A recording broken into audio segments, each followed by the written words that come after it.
সারাদিনে ক্লান্তির পর রাতে যখন ঘুম আসে তখন নীল আকাশে ওরা স্বপ্ন দেখায়, দেখতে ভালোও লাগে। কারণ স্বপ্ন দেখায় কোনো প্রতিযোগিতার দৌড়ে পৌঁছতে হয় না। প্রতিযোগিতার দৌড়ে যখন পৌঁছতে হয় না, হোঁচট খাওয়ারও ভয় থাকে না। দেখতে দেখতে কখন যেন অনেকটা বড় হয়ে গেছি। স্কুলের শিক্ষা অর্জন, বাবা মায়ের শিক্ষা অর্জন, বাবা মার দেখানো পথে এগোতে এগোতে কখন যেন কলেজ নামক একটা শিক্ষা প্রতিষ্ঠানে পৌঁছে গেলাম। দিন যায়, জ্ঞান আস্তে আস্তে বাড়ে। জ্ঞান বাড়ার সঙ্গে সঙ্গে হঠাৎ করে একটা আদর্শকে ভালোবেসে ফেললাম। সেই আদর্শের প্রতি কেমন যেন আকৃষ্ট হয়ে পড়লাম। সে আদর্শকে দেখতে পেলাম যা কিছু সবই তো ভালো কথা। সে আদর্শকে নিয়ে যদি এগিয়ে যাওয়া যায়, আর যাই হোক, মানুষ হয়তো প্রশংসা করবে, যা আমার আজকের দিনে খুব কাছের জিনিস। তাছাড়াও প্রতিটি মানুষের একটা লক্ষ্য উদ্দেশ্য থাকেই, আর সেই লক্ষ্য উদ্দেশ্য সাধনে একটা নিজ নিজ আদর্শ কাজ করে। এই সমাজে অনেক অনেক গুণীজন ব্যক্তিরা আছে যাদের এক একটা অনুপ্রেরণা আমাদের প্রতিটি মানুষকে অনুপ্রাণিত করে। তদ্রূপ তেমনি এক আদর্শকে অনেকেই বেছে নেয়। তাছাড়া প্রতিযোগিতার দৌড়, ইঁদুর দৌড়, এগুলিতে হয়তো আমাদের মতো লোকরা বেমানান, যার জন্য নিজেকে পর্দার আড়ালে সরিয়ে রাখাটাই ভালো। আর যাই হোক, আত্মতৃপ্তি ঘটে। আর যাই হোক, হিংসা, ক্রোধ, কুৎসিত মন্তব্য কানে আসে না। কানে যখন আসে না তখন নিজেকে ভালো লাগে। প্রতিযোগিতার বাজারে যে দৌড়তে যাই, সেক্ষেত্রে হয়তো নিজেকে তৈরিও করতে হয়। আজকের যে ভিড়, বহু ভিড়ে হারিয়ে যাওয়ার সমান। প্রতিযোগিতা রেসের মাঠ তৈরি থাকে, বিজয় স্ট্যান্ডও তৈরি থাকে, তাও কেন জানি না অনেক দূরে দাঁড়িয়ে দেখি। সামনে গেলে ভিড়, যদি হারিয়ে যাই। আমার অতি আপনজন, আমার একান্তই মূল্যবান যে জিনিসটি, যেটা আমার অধিকারের, সে আদর্শকে নিয়ে আঁকড়ে থাকি। আদর্শকে নিয়ে প্রতিদিন পথ চলি। এমনিতেই আমার যে ভালো লাগা আদর্শ, আমি দেখতে পেয়েছি সমাজের বিভিন্ন স্তর সেখানে ধরা পড়ে। সমাজের যেই স্তরেই যেই না কেন, সে আদর্শ দেখা দেয়। স্বভাবতই সে আদর্শে সামগ্রিক কথা থাকে। তারপরেও মানুষ হিসাবে কর্মে এগোতেই হয়। যখনই কোনো দুঃখ চলে আসে, অকারণে কোনো রকম কুৎসিত মন্তব্য শুনতে হয়, হয়তো আমাকে নিয়ে হেয় হয়, বুঝতে পারছি। দুঃখে একাকী নিজের সঙ্গে কথা বলি। ডুব দেই সোশ্যাল মিডিয়ার ফেসবুক প্ল্যাটফর্মে।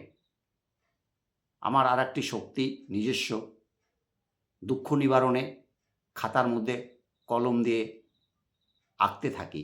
কলম চলতে থাকে, ভেতর থেকে বিভিন্ন কথা বেরোয়। আর যা কিছু কথা বেরোয় না কেন, আমার আদর্শকে সবসময় স্পর্শ করে। কারণ আমার যে ভালো লাগা আদর্শ, আমি যে আকৃষ্ট হয়েছি, সেই ধরা যায় অনেক বছর হলো।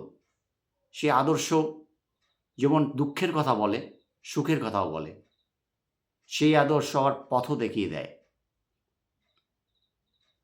তারপরেও যখন নিজেকে খুব হেয় মনে হয়, ছোট মনে হয়, তখন খুঁজি সেই অতি সাধারণ মানুষগুলিকে, যেই মানুষগুলি গল্প শুনতে চায়, যেই মানুষগুলি কিছু বলে, তারা বলার জায়গা খুঁজে পায়। সেই মানুষগুলির সঙ্গে মিশে যাই। বাড়ি ফেরার সময় একটা আত্মতৃপ্তি নিয়ে বাড়িতে ফিরি। কারণ রক্ত মাংসে গড়া মানুষ, প্রতিদিন প্রতিনিয়ত সুখ দুঃখ বিভিন্ন ঘটনাবলীর সঙ্গে একটি মানুষকে অতিবাহিত করতে হয়। তারপরেও বলি, সকলে যেন ভালো থেকো, সকলের জন্য ভালো হয়। তারপরে আরও বলি, নিজের হৃদয়কেও বলি, নিজের হৃদয়েও আমাকে বলায়, সুখে না হয় যদি কোনো বিপদে পড়ো প্রয়োজনে ডেকো, আমি আছি। আজ দেখতে দেখতে অনেকটা বছর পেরিয়ে আজ যে জায়গায় পৌঁছেছি, আমার চাওয়া পাওয়া না পাওয়া সব কিছু মিলিয়ে আমার আদর্শ।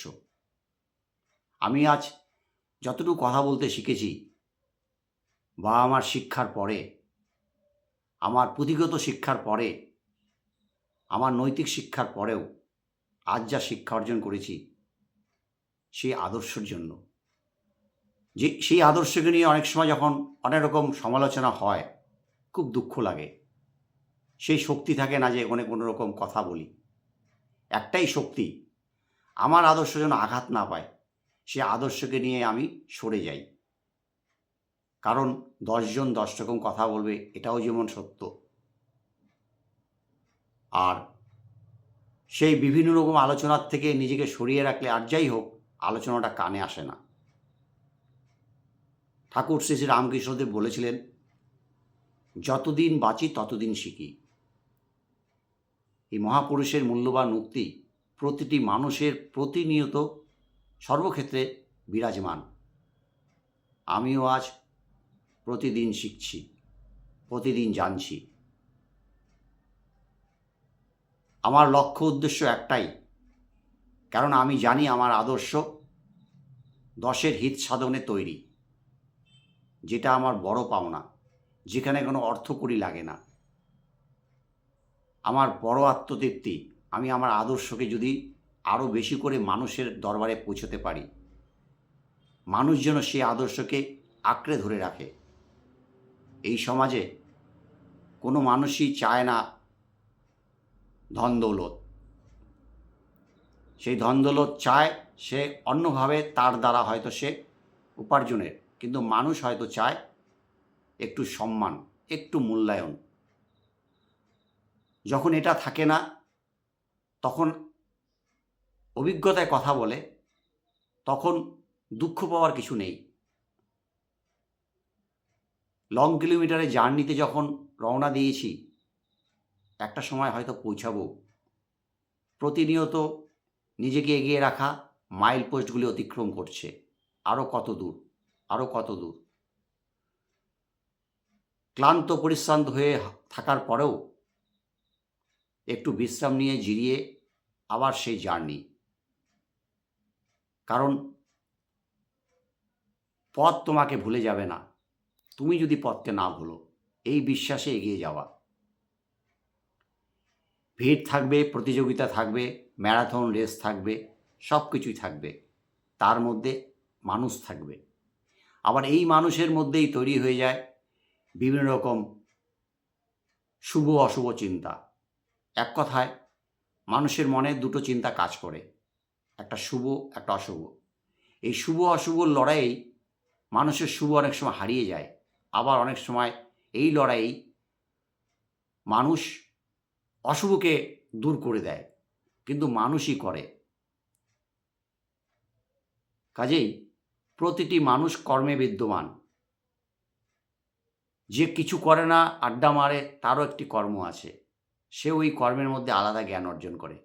স্বভাবতই আমাদের প্রতিদিন, প্রতিটি মুহূর্ত আমাদের সেই শিক্ষা দেয়। আমি যখন দুঃখ পেলাম, আঘাত পেলাম, আমার যখন খারাপ সময় এসছে, আমাকে তার বিপরীত পথেই হাঁটা উচিত। আমাকে সর্বস্ব সেরা ভালোটা দেওয়া উচিত। টিট ফর ট্যাট কখনই কাম্য নয়।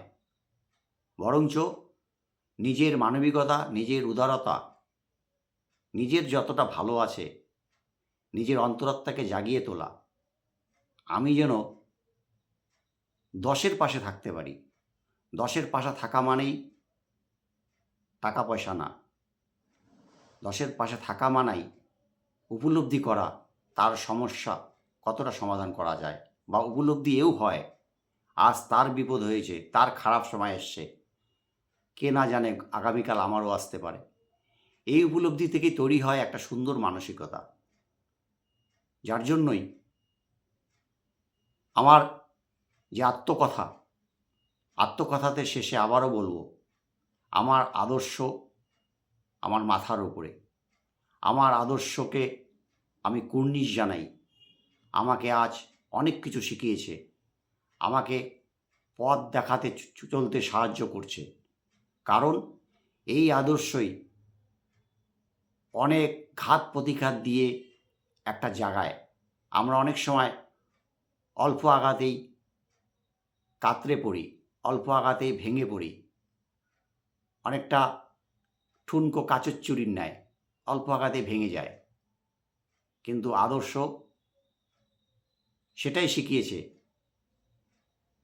আমার যে আঘাত তার চাইতে বড় আঘাত সেই আদর্শের মধ্যে সহ্য করতে করতে আজকে যে আদর্শকে নিয়ে আমি এত প্রশংসা করছি, আমি চাই আমার আদর্শ আরও এগিয়ে চলুক। কারণ সেই আদর্শ 10-এর কথাই বলে। আমার কাজ সেই আদর্শকে পৌঁছে দেওয়া। আর অতি সাধারণ মানুষ আমি শিখেছি, প্রথম হয়তো আপনজন তারাই, তাদের একটা হৃদয় আছে যা খুঁজে নিতে হয়। আর একবার খুঁজে পেলে সে প্রকৃত সাথী হয়ে ওঠে। কারণ তারাও অনেক ভিড়ের থেকে সহস্র যোজন দূরে, তারাও চায় একটু যদি আমি গল্প শুনতে পারি, আমার আদর্শ আরও এগিয়ে চলুক। আমার যা কিছু চাওয়া পাওয়া সে আদর্শের মধ্যে। আমি বহু ভিড়ের দূরে, পর্দার আড়ালে, আমি একাকী নির্জনে আদর্শকে নিয়ে প্রতিদিন শিক্ষা অর্জন করছি, প্রতিদিন দেখছি, আদর্শকে নিয়ে একরকম গবেষণাও করছি। যদি আদর্শ থাকে, সত্যি সেই আদর্শ যা মানুষের কথা বলে।